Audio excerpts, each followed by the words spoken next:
Hey YouTubers, it's Charlie. So I just got to see Maleficent, so this video is going to be my review. In case you didn't know, Disney is using their giant spinning wheel to retell the story of Sleeping Beauty from the perspective of the villain, or at least the person who was the villain in the original animated movie. Because a lot of you probably haven't seen it yet, I'm just going to do my non-spoilery review first, and then I'll put it into context with the original animated movie, and then during spoilers I'll talk about my top 5 moments specifically.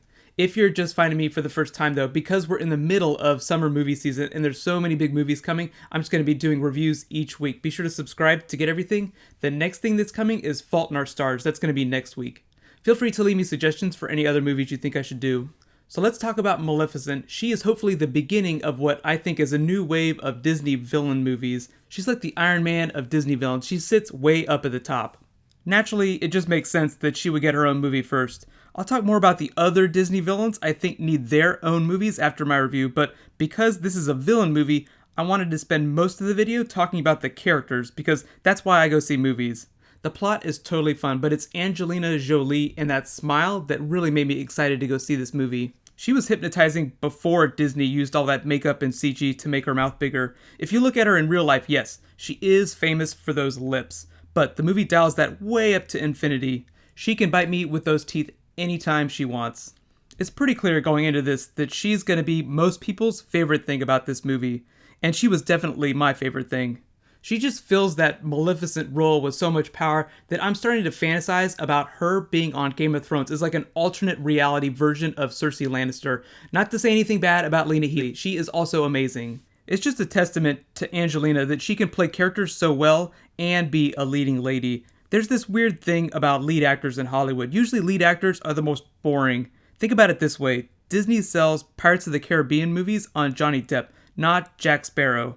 So at every point you're sitting in one of those movies, you're thinking, this is Johnny Depp being amazing. You're not thinking about Jack Sparrow so much. Character actors are different, like Michael Sheen in Twilight or Tron Legacy. You're not thinking about Michael Sheen when you watch him. You're just thinking about Aro the Volturi or Castor, his Tron character. But that's why I think Angelina Jolie is so great, because she can disappear into her roles.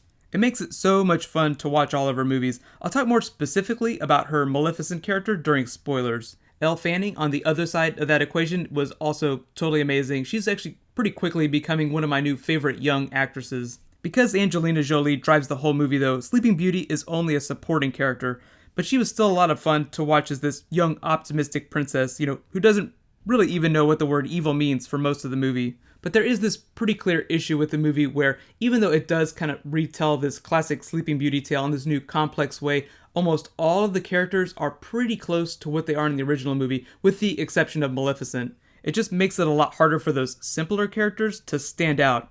But Elle Fanning's character Aurora made this amazing foil for Maleficent. It's really their relationship that drives the plot forward, kind of informs at least the most important story, in my opinion. This would be like a really great movie to take your mom to go see. Like, it's a movie about the relationship between mothers and daughters.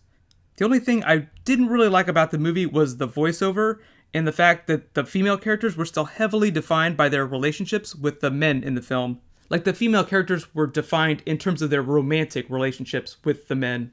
The voiceover, I totally understand. It's the Blade Runner argument all over again. In case you never heard about it, there was this controversy with the movie Blade Runner, one of the best science fiction movies, period.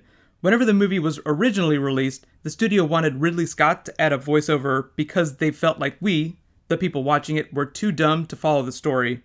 So Ridley Scott was forced to add the voiceover at the end of the movie, and it really hurt the story in my opinion. There was a director's cut, way later that took that voiceover out, and the movie got way better. But this is all I could think about whenever the voiceover was happening during Maleficent. It just really took me out of the story. It's really there for little kids to help them follow the movie, because that's really who's going to go see this movie more than anyone else, little kids. So I understand why they included it.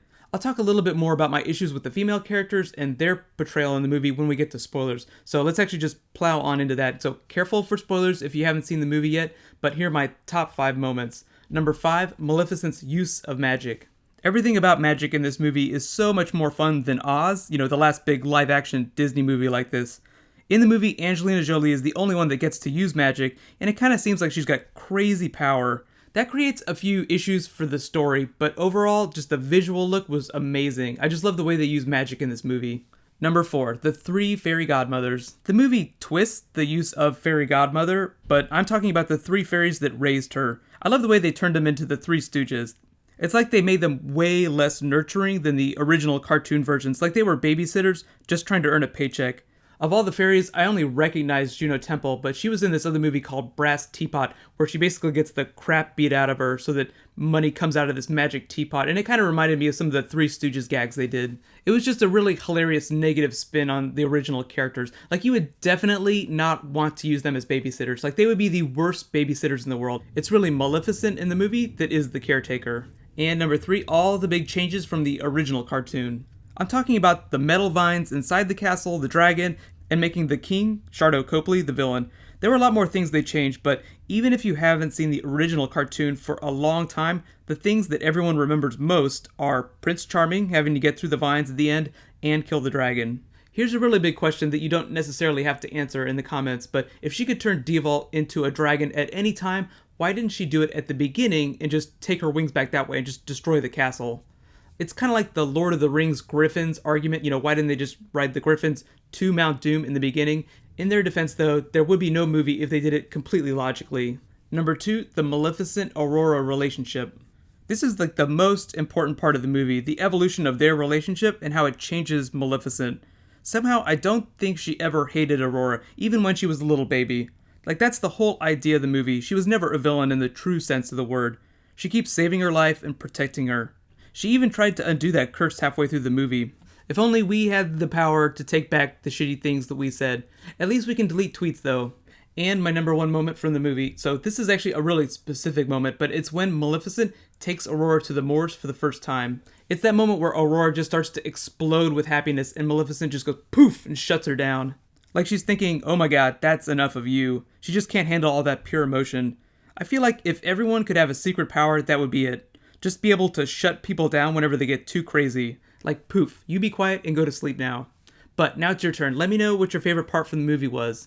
Just to address my issue with the female characters, I think the movie did a real disservice to Maleficent in particular just by making her so hung up on Stefan. Yes, he stole her wings, but she's almost a god. She could have just taken them back at any time. It's like the story forces her to wallow in her own misery. Like everyone's awful and love doesn't even exist. In all fairness, there was that long montage that they just glossed over, so I'm assuming that Stefan and Maleficent were deeply in love, and the movie just didn't show that to us on screen. Otherwise, I thought it was a great entry into, what's hopefully a long line of brand new Disney villain movies. The next Disney villain that I really think should get their own movie is Ursula from Little Mermaid. That would be amazing. If you haven't been watching it, actually, Once Upon a Time has been bringing on a lot of these new characters like Elsa from Frozen onto the TV show. They've already done Maleficent, she was Pam from True Blood, but if you want to see more alternative spins on Disney characters, that would be a really good show to watch. So, in related news, next week I'll be doing a Fault in Our Stars movie review. Be sure to subscribe to get it. Feel free to leave me suggestions for other movies you think I should do too. But right now, click here for my X-Men Days of Future Past review, and click here to learn all about the Star Wars Boba Fett movie, the new one that's happening. Thank you so much for watching. I'll see you guys tonight. High fives.